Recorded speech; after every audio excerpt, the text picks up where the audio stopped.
Caros amigos, boa noite. É com muita alegria que eu inicio os trabalhos esse ano aqui na Seja. Dessa forma, saúdo a todos com um feliz ano novo. Estamos anunciando uma nova era e que essa era seja uma era de muita paz. É muito oportuno o tema do MIEP desse ano. Estamos celebrando a paz, tentando compreender um pouco mais e, acima de tudo, além de conhecer, de celebrar, aplicar no nosso dia a dia essa paz que deve iniciar em cada um de nós, no mais profundo do nosso ser, e a partir daí se expandir para a humanidade. O tema da palestra de hoje, Fazei-me instrumento de vossa paz, faz referência justamente a um trecho da oração, acredito que uma das orações mais conhecidas de toda a humanidade, que é a oração de São Francisco, em que Francisco inicia justamente com essa rogativa ao Senhor: Senhor, fazei-me instrumento de vossa paz. E analisando o contexto em que Francisco faz essa rogativa, após ele vai apresentando justamente em que circunstâncias é que ele conclama ao Senhor para que o Senhor faça dele instrumento da paz celestial. E vejamos qual é o contexto em que Francisco conclama essa rogativa. Onde houver ódio, onde houver ofensa, onde houver discórdia, onde houver dúvida, onde houver erro, desespero, tristeza, onde houver trevas. É nesse contexto que Francisco roga ao Senhor para fazer dele instrumento de vossa paz. Acredito que todos nós já devemos ter escutado várias músicas com vários intérpretes, Acreditamos que todos nós já conhecemos essa oração de cor. Mas lendo novamente e estudando um pouco mais a respeito desse tema da paz, e justamente tendo escolhido como ponto de partida das reflexões justamente a oração de São Francisco, é que eu talvez tenha sido um momento onde eu tenha parado para refletir um pouco mais cada palavra, e compreender de forma mais ampla que sentido de pacificação é esse que Francisco nos traz. Quando Francisco de Assis coloca que é nesse contexto de trevas e turbulências onde nós somos conclamados a ser instrumentos de paz. Ele não fala em contexto de bonança, de serenidade, de iluminação, de pacificação. Não é desse contexto que ele se reporta. É num contexto de treva. E às vezes da treva mais obscura. Reflitamos em que contexto Francisco também se porta nessa sua existência.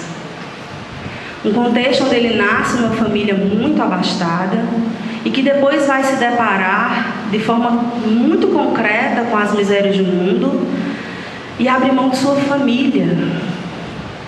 Vendo a mensagem de Emmanuel no início da palestra, fazendo justamente essa diferenciação entre família e parentela, se torna muito clara. A parentela de Francisco não o compreendeu. Não compreendeu. Ficamos refletindo a respeito disso, onde a família nos é muito cara, É um espaço onde nos é muito caro, onde talvez esteja presente as nossas grandes afeições. Não só as nossas grandes inimizades, mas as nossas grandes afeições também, e se localizam no nosso berço familiar. E às vezes você tem que se confrontar justamente com a própria família para abraçar o projeto de ser instrumento da paz do Senhor. E foi esse o contexto que Francisco abraçou essa proposta. Não é só onde houver ódio dos que lhe são estranhos, das pessoas que iriam passar por sua existência em um determinado momento. É também num contexto onde pode ser abraçado o ódio de um amigo que se colocou como amigo querido em outro contexto, abraçar o ódio de sua própria família, abraçar a discórdia dentro do seu próprio lar, no seu próprio contexto de relações mais próximas. Nesse contexto onde Francisco se coloca na rogativa de ser instrumento do Senhor. E aí, a partir desse contexto, ele pede para e se coloca, se dispõe, sem exigir absolutamente nada, a transmutar esse contexto. O objetivo de ser instrumento da paz do Senhor era um objetivo de transmutar esse contexto. Não era um objetivo de alcançar a sua iluminação de maneira individualista e entrar em êxtase, num transe profundo. É um contexto onde ele pede as maiores agruras para que possa transformar em contextos iluminativos. E é se colocando como instrumento dessa paz do Senhor que ele pede para transmutar o ódio em amor, a ofensa em perdão, a discórdia em união, a dúvida em fé, o erro em verdade, o desespero em esperança, a tristeza em alegria e as trevas em luz. Quão difícil é esse caminho.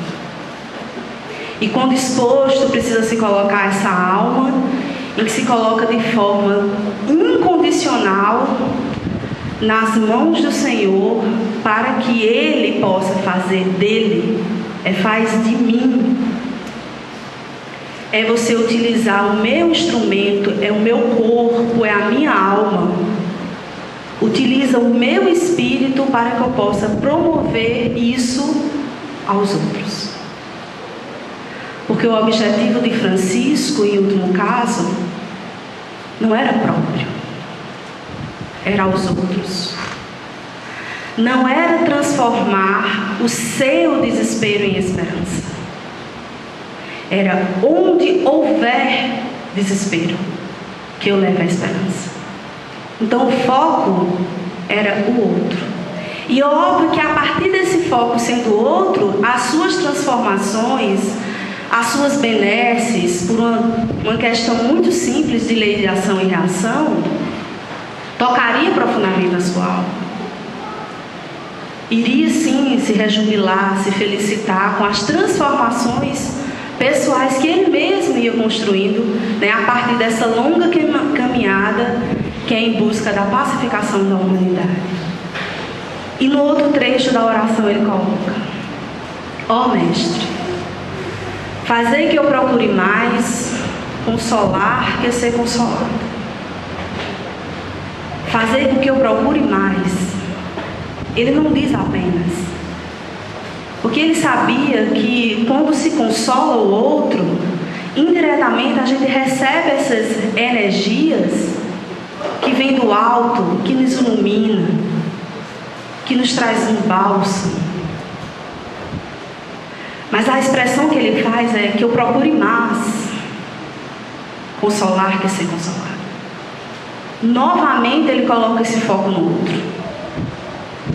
Porque a partir do momento que ele sabe que é possível doar, ele sabe que a consequência é também receber.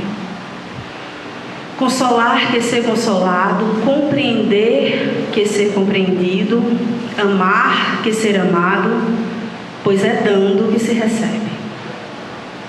E aí ele traduz de forma muito simples a lei de ação e reação. Pois é dando que se recebe. E comumente a gente pode restringir essa reflexão de que, então agora eu vou ser muito bonzinho, eu vou começar a dar para ver se ela começa a receber. Há milênios nós só recebemos, gente. Há milênios que nós só estamos recebendo, majoritariamente. Pouco nós damos. Há milênios, Jesus nos abençoa com suas energias de amor, de paz e de profunda misericórdia. Deus nem se fala. Então, se a gente fosse colocar, né, na balança, e se pudéssemos analisar com muita profundidade a nossa vida, não só essa, né, a nossa vida enquanto espírito, majoritariamente nós recebemos. E aí ele traz: pois é dando que se recebe, é perdoando que se é perdoado. E aí claramente ele faz uma referência ao Pai Nosso. Que possamos perdoar. E perdoar sempre. E é morrendo que se vive para a vida eterna. E aí ele dá uma lição muito sutil e clara, né, sobre reencarnação, sobre vida futura, né, sobre o nosso espírito enquanto um ser eterno. Que comumente é através da morte ou da passagem ou do desencarne onde a nossa consciência se amplia e a gente consegue ter uma compreensão mais avantajada do que seja essa vida eterna, do que é realmente a nossa essência, né? Quais são realmente os nossos objetivos e nossas missões enquanto espírito, e não enquanto uma personalidade nesse corpo, nessa existência, nessa cidade, nesse contexto, né? Isso aí é uma parte muito diminuta de nosso ser, muito pequena. E aí, na ampliação dessa compreensão desse ser de imortalidade, é que a gente pode compreender, né, quão mais profunda é a nossa vida. Nós exploramos muito pouco nossa existência, exploramos muito pouco as nossas capacidades, as nossas potencialidades de amor. Como nós vivemos na mesmice da nossa vida, um dia após o outro, no automatismo, fazendo a mesma coisa, como se a gente estivesse funcionando no piloto automático, como se a nossa vida fosse majoritariamente funcionando no piloto automático. Quão poucos são os momentos de reflexão profunda, né, sobre a nossa própria existência. No texto, quando Orson Carrara vai justamente problematizar a paz de Francisco, ele coloca justamente que é nesse contexto de muitas amarguras que Chico vai proclamar essa paz. Essa paz que ele transbordava e cujo objetivo era justamente atingir o nosso próximo. E aí ele coloca: vejamos a expressão "fazei de mim". Não impôs condições, não exigiu nada de ninguém e atribuiu a si o sacrifício. A iniciativa de tornar-se um instrumento de paz no mundo. Ora, um instrumento de paz é alguém promotor da paz. E a partir dessa reflexão é que a gente vê que um pacifista não é apenas uma pessoa calma e serena. A serenidade é uma das características da pacificação. Mas é a conduta. Inclusive, assumindo posturas de firmeza em determinados momentos. Em determinados momentos, Gandhi foi super firme. Ele é um dos grandes mensageiros da paz. Então, não apenas uma postura de pacificação não quer dizer uma postura de letargia. Quer dizer uma postura de proatividade nessa assunção, né, da pacificação. No capítulo 9 do Evangelho segundo o Espiritismo, quando Kardec vai justamente trabalhar os bem-aventurados brandos, os mansos e os pacificadores, se a gente for analisar nas instruções do Espírito, quais são uma das virtudes que a espiritualidade trabalha justamente quando vai problematizar a pacificação, né, a bem-aventurança da pacificação? Nos traz justamente a afabilidade e a doçura, a paciência, a obediência e a resignação. São essas as virtudes que são destacadas nesse trecho do Evangelho. A afabilidade e a doçura, a paciência, a obediência e a resignação. Isso é só exemplo para que a gente possa verificar o quanto essa pacificação ela é proativa, ela não é letárgica. A paz não quer dizer que o outro me esbofeteie, que o outro pode fazer o que quiser comigo e eu estarei letárgico. A paz é dizer que o outro possa fazer o que quiser E eu vou me esforçar muito para emanar uma energia diferenciada para o outro. Receber o que é negativo e polarizar para o que é positivo. E vocês acham que na letargia a gente consegue isso? Nunca. É muito trabalho. Às vezes é contar até 10, não dá, vai até 50, se não der, vai até 1000. E respirando profundamente. Isso é proatividade. Ser paciente, ser resignado, né, requer de nós muita mobilização moral, né, muito crescimento de alma, né, para que a gente possa efetivamente atingir essa bem-aventurança da pacificação. No trecho sobre a obediência e resignação, os Espíritos apontam que a doutrina de Jesus ensina em todos os seus pontos essas duas virtudes.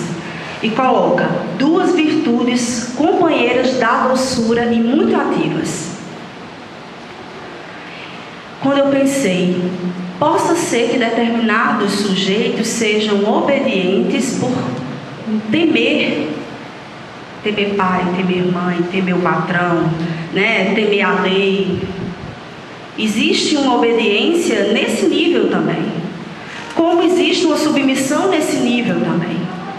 Mas quando ele atrela a obediência à virtude da doçura, aí a gente compreende de que obediência se está falando. E ainda completa: se bem os homens erradamente as confundem com a negação do sentimento e da vontade, e não tem nada a ver. Ser resignado é mobilizar a sua vontade numa compreensão ativa da vida. É você compreender o sofrimento, entender aquela provação e de forma proativa superar, aceitando, sem se rebelar. Então isso há uma mobilização moral muito intensa. E eles ainda o colocam: a obediência é o consentimento da razão. Achei fantástica essa definição. A obediência é o consentimento da razão. É você compreender profundamente por que é que você está sendo obediente a Deus. Não é obedecer porque eu vou temer as consequências. Não é obedecer porque a lei está lá dizendo que tem que ser assim. É ter o consentimento racional do porquê daquela obediência. E coloca que a resignação é o consentimento da emoção. É o consentimento do coração. Por isso que são virtudes muito entrelaçadas. Eu obedeço porque racionalmente eu compreendo que devo obedecer a Deus. E eu me resigno porque no coração eu sinto e compreendo o porquê de estar passando por aquele sofrimento, de estar passando por aquela provação, e de quanto isso está atrelado ao nosso progresso pessoal. Todo sofrimento que nos abraça, ele vem colado com nossa receita de progresso. Pode olhar atrás no verso, porque dificilmente a gente vira a página para ver o que está no verso. A gente só olha o sofrimento. Vire a página do sofrimento. E aí a gente consegue compreender que nela, do mesmo jeito que o verso está colado nessa folha, esse sofrimento compõe a nossa evolução espiritual. E por isso que resignar não é ser letárgico. É trabalhar muito. É trabalhar profundamente. Inclusive nessa compreensão de si, inclusive nessa sua compreensão de sua existência, de seu compromisso, né, consigo, com o outro, com Deus, com a divindade, né, com toda a humanidade. Tem um trecho do livro Filho de Deus, em que Joana traz uma passagem, a paz em ti. E ela, numa frase, né, nos traz ensinamentos que dá a se brincar para um tratado para a gente estar problematizando aqui. Joana coloca que a paz legítima emerge do coração feliz e da mente que compreende, age e confia. Que compreende, que age e que confia. nessa tríade, Joana faz a grande sacada. A gente precisa, às vezes, confiar mais em Deus. A gente, infelizmente, vive numa sociedade do racionalismo, chega a um extremo tão grande que a gente acha que o homem é que gere tudo. Não gere. Não gere. E se a gente continuar teimando em controlar todo ponto, vírgula, interseção de nossa vida, a gente vai descontrolar a nossa própria vida. Então, essa confiança em Deus, ela que nos permite desfrutar de uma vida mais intensa, muito mais profunda e com muito mais sentido. Às vezes o que a gente acha que está controlando, está só descontrolando. Então essa gestão de nossa própria vida, ela precisa ser em parceria. A gente precisa se responsabilizar, mas a gente também precisa acreditar com a mesma força, a mesma energia que a gente tem para controlar a nossa vida, cada passo, cada dia, cada escolha, essa mesma energia a gente precisa ter para confiar. Que a gente não está aqui bailando desgovernadamente. A gente está aqui sobre muita proteção divina. Ele está gerindo nossa vida junto conosco. Precisamos confiar mais nessa parceria. A gente confia muito pouco. Quando Joana coloca que a paz legítima, ela se alicerça nisso, é confiar. É compreender. É compreender nossa vida, as nossas limitações, o que a gente tem para fazer, e compreender também o outro, que é difícil mesmo. A gente não é fácil também. A gente também não é fácil. O outro também é muito difícil. E ampliar essa compreensão a respeito das limitações do outro dá uma sensação de, às vezes, a gente se distanciar da situação, de não se contaminar com a situação, porque a gente sabe que o outro ainda está naquele nível, precisa elaborar mais certas questões, como nós temos tantas outras, né? Eu sempre brinco dizendo, é porque os surtos são diferentes, mas tudo é surto. Se um surta com agressividade, o outro surta com vaidade. O outro surta com desonestidade. E não consegue, às vezes, enxergar. Às vezes é desonesto achando que está a maior da porra das intenções. Porque está cuidando da família, porque precisa aumentar, porque as despesas do casa estão muito grandes. A gente precisa refletir que a gente tem uma percepção muito acanhada ainda da existência, da verdade. E por conta disso, as nossas percepções são muito limitadas. E pelo fato das nossas percepções serem limitadas, maior é que deve ser a nossa tolerância. Porque no momento que a gente julga, a gente tem a certeza que majoritariamente a gente está errado. Porque a gente está analisando pelo aquele viés muito diminuto que é a minha percepção sobre a vida, sobre o mundo, sobre as pessoas, sobre as relações. E a gente toma essa referência que é muito diminuta como se fosse a verdade eterna. Então a ampliação dessa compreensão sobre si, sobre o outro, isso é que nos trará paz. É aquele que vai surtar na nossa frente, vai dizer despalpérios a respeito de nossa pessoa, e a gente vai respirar e vai dizer, tá, depois a gente conversa. Porque a gente sabe que depois daquilo, aquela alma vai refletir. E se não refletir, aproveite isso para refletir para si. E não devolver isso com vingança, com pensamentos complicados. É muito difícil fazer isso, eu sei. Muito difícil. Mas não tem outro caminho. Não existe outro caminho. Joana ainda coloca: seja a paz na terra o teu anseio em oração constante, que se transforme em realização operante como resposta de Deus. Só essa frase dá outro tratado, por isso que eu vou ter que tentar problematizar ela um pouco, só para a gente entender a amplitude dessa reflexão de Joana em uma frase, em um capítulo desse livro Filho de Deus. Seja a paz na terra o teu anseio em oração constante. O teu anseio em oração constante. Então ela já chama para a parceria a oração.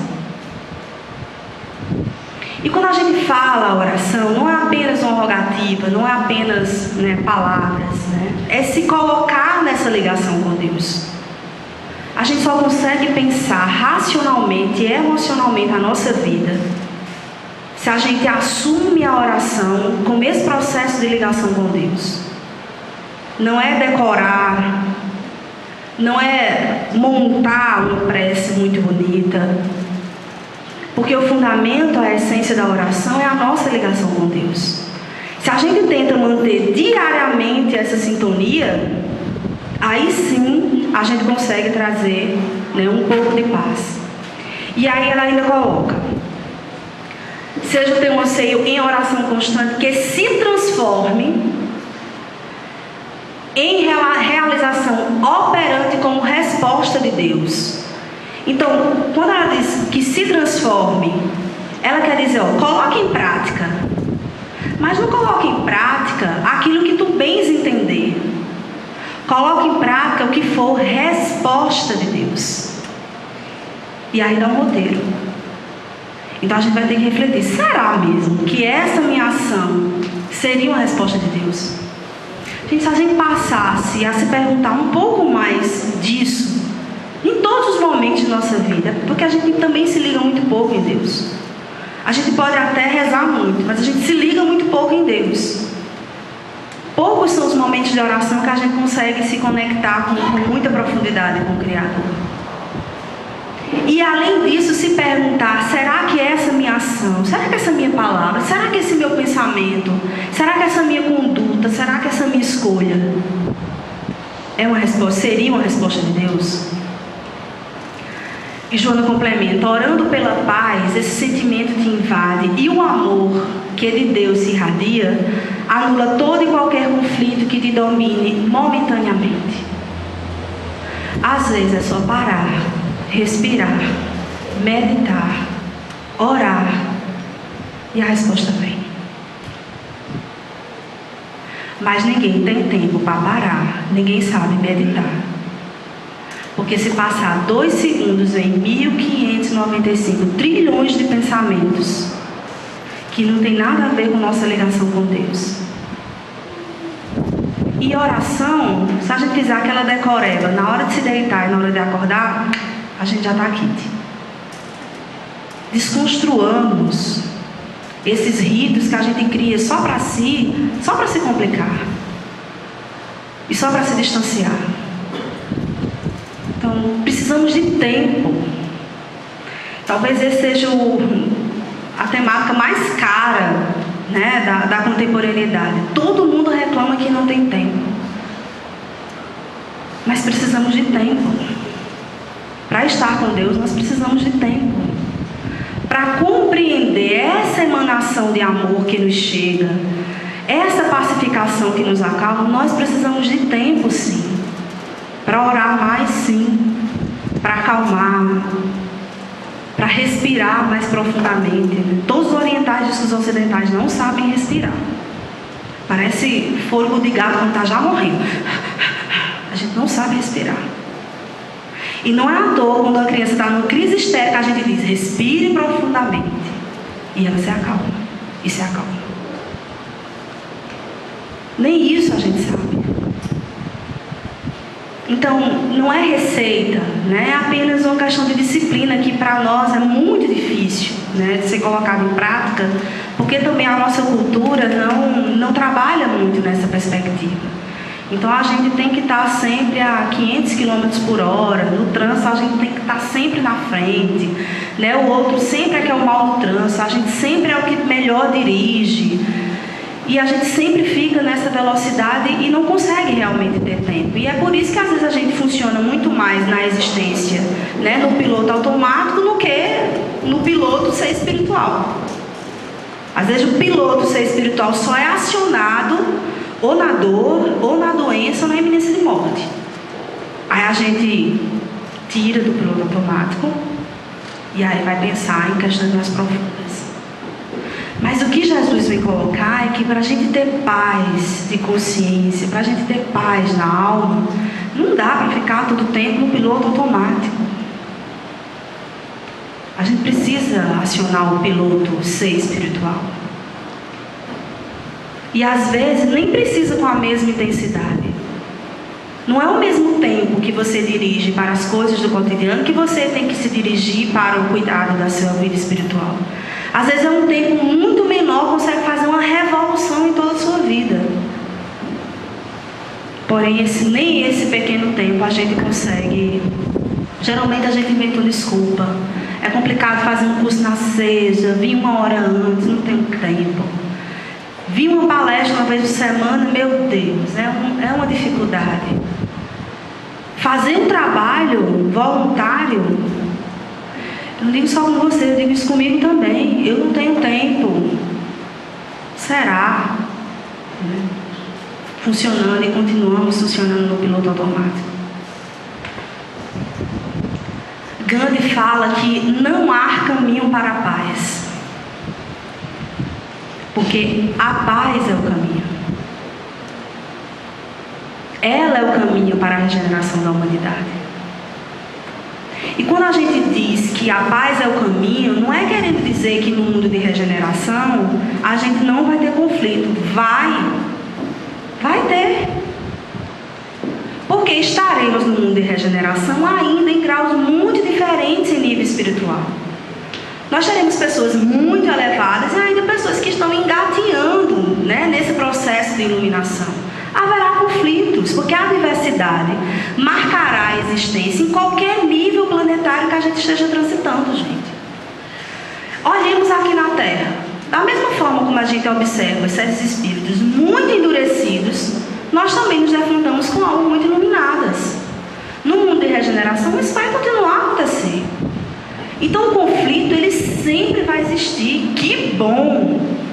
Porque é no conflito que a gente se desacomoda, que a gente vai refletir, que a gente vai ampliar a consciência, a gente vai observar outros olhares, outras avaliações a respeito da vida, das relações. A gente só precisa compreender mais o valor que essa diversidade tem a agregar ao nosso crescimento. Porque a gente passou muito tempo achando que o diferente tinha que ser excluído para que a gente pudesse se congregar como uma comunidade, como uma individualidade.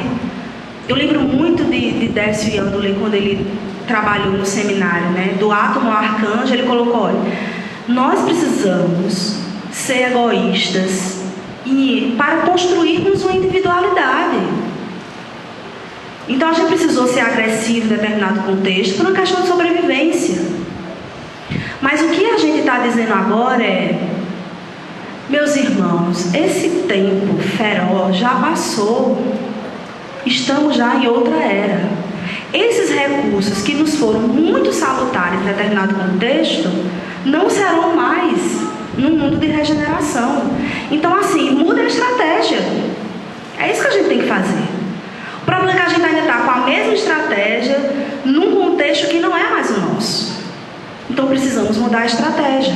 Só que mudar a estratégia requer desacomodar, tirar um monte de condicionamento que a gente tem e adquirir novos hábitos. Isso não é fácil, mas isso é preciso ser feito. Porque quem não fizer o seu papel vai ficar atrás nesse processo de evolução e aí vai precisar sair dessa terra de regeneração. Não vai dar mais para ficar. Então é um trabalho que cabe a todos nós fazer. Então quando Gandhi coloca que a paz é esse caminho, então ele está nos conclamando a isso. Haverá conflitos, mas a paz será um molde. Você vai ter que se resolver com o outro de outra forma. É porque aqui está complicado, a gente vai possivelmente com o decorrer da nossa história passarmos por alguns progressos materiais em que as necessidades básicas, e esperamos nós que no mundo de regeneração, não será mais um problema a ser gerido. E a gente vai estar brigando, matando o outro para comer, para sobreviver? Passou. Vai passar. Vai passar por um número cada vez maior de pessoas nessa humanidade. Vai passar. Então não adianta mais essa estratégia do matar o outro.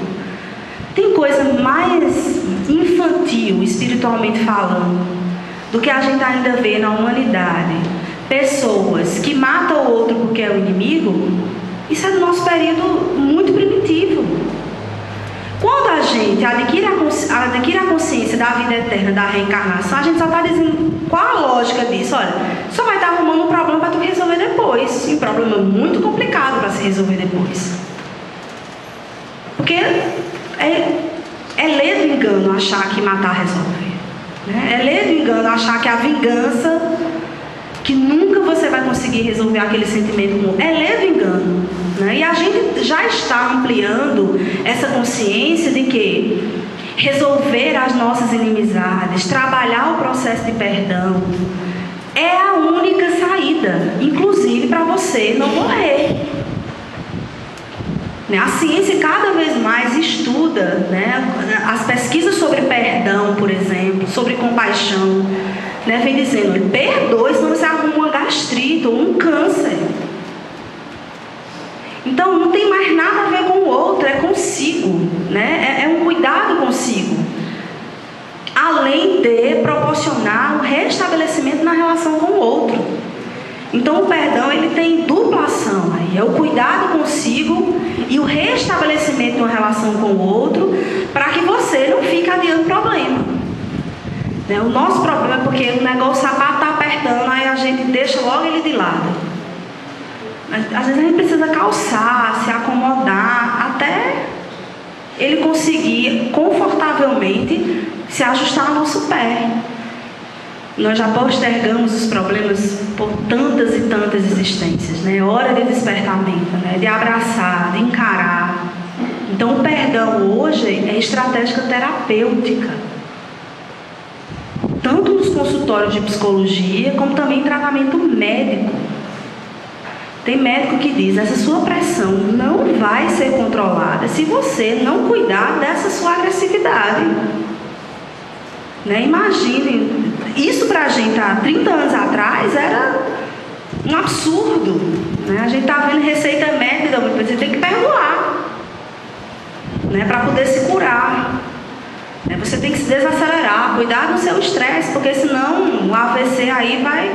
Então, questões que é do emocional, do psíquico e do espiritual, está vindo à tona, porque remédio só não vai mais efeito. Pode ser o mais forte, e tem gente que não consegue dormir. Está tomando além do que o médico indicou e a pressão não baixa. Então a gente já está despertando para isso. Né? Que aquela ciência muito restrita não dá conta mais dos nossos problemas. Porque antes a gente estava muito preocupado com as nossas necessidades de sobrevivência. Então a gente tinha que cuidar de uma dor de barriga para não morrer, de infecção. Hoje isso é controlável, muito mais fácil. Agora, ter que dar conta do perdão, aí é mais difícil. Porque não dá para tomar uma cápsula e resolver isso. E por isso a necessidade de nos mobilizarmos ainda mais nesse processo de autoconhecimento, de trabalhar a pacificação nas relações, porque, como diz Gandhi, a paz é o caminho. É o caminho para o nosso progresso, é o caminho para o progresso das relações, é o caminho, né, para o cuidado com a natureza e com a humanidade de uma maneira geral. Emmanuel, no livro Rumo Certo, traz uma espécie de roteiro, né, nessa postura, né, de um ser pacificador. E ele aponta, né, conversando, acalma os que te ouvem. Escrevendo, articula imagens de otimismo, confiança, serenidade e alegria. E eu fiquei pensando, olha o nosso compromisso às vezes, né, como homens de ciência, como pessoas que estão ligadas à educação, como transmissores de informação. Precisamos escrever articulando imagens de otimismo, confiança, serenidade e alegria. Olha que compromisso a gente precisa ter com a humanidade. E essa responsabilidade do fazer o nosso ofício, né, para a construção de um mundo mais pacificado. Lembrando amigos ou inimigos, envia-lhes votos de êxito nas tarefas e compromissos que abracem. Seja quem seja, auxilia o quanto puderes, a fim de que todos os que se comuniquem contigo permaneçam em paz e alegria. E aí, uma das questões que a gente precisa problematizar é justamente isso. Que tipo de presença eu apresento ao outro? Que marca pessoal eu levo aos outros? Em casa, no trabalho, nas relações com os desconhecidos. Porque às vezes a gente maqueia no trabalho, maqueia um pouquinho em casa, mas quando se vê diante de um desconhecido, numa briga de trânsito, a gente vira um homem das cavernas. Que presença a gente apresenta no outro? Como será que as pessoas que estão ao nosso derredor se sentem quando estão ao nosso lado? Que tipo de sensação a gente consegue emanar no outro? Emmanuel faz que a gente reflita justamente isso, né? Ele nos conclama para que a nossa presença deixe sempre essa energia de paz com aquele que nos circunda. Em outro trecho no livro Fonte Viva, Emmanuel apresenta que para que a tranquilidade te banhe o pensamento, é necessário que a compaixão e a bondade te sigam todos os passos. Que a bondade e a compaixão te sigam todos os passos. Senão a gente não tem paz. Não consegue. Quem é muito endurecido com seu irmão, carrega essa energia para o seu travesseiro de noite. Inevitavelmente. Precisamos ampliar a nossa compreensão, como diz Joana. De que outro talvez tenha um estilo de vida muito complicado, esteja passando por um momento muito difícil, ainda não despertou para a espiritualidade.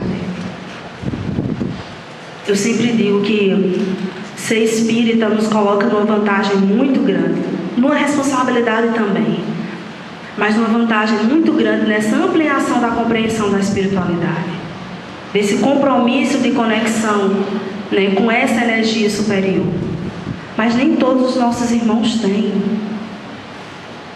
Muitos ainda andam na ignorância. E por isso que a gente precisa ser mais tolerante. E é por isso que Emmanuel coloca: aprendamos a compreender cada mente em seu problema. Não é aprendamos a compreender cada mente no nosso problema, com a nossa referência. É compreender cada mente no seu problema. E é essa a concepção de compreensão que precisa ser abraçada.